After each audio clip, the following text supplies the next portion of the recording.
Welcome to the Learning Pines YouTube. We hope this video helps. In this video, I will show how to make tuna meat. First, carefully open your can of tuna. Next, it's crucial to drain all the excess liquid from the tuna. You can use the can lid or a small strainer for this. This step ensures your final dish isn't watery.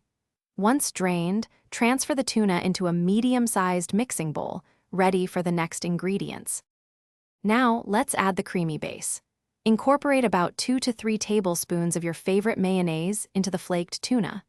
For seasoning, a 1/4 teaspoon of freshly ground black pepper is perfect. You can also add a small pinch of salt, adjusting to your preference. Gently mix everything together until the tuna is evenly coated and well combined. To add some crunch and flavor, let's bring in some fresh vegetables. Finely dice about 1/4 cup of crisp celery. Also, chop 2 tablespoons of red onion for a subtle bite.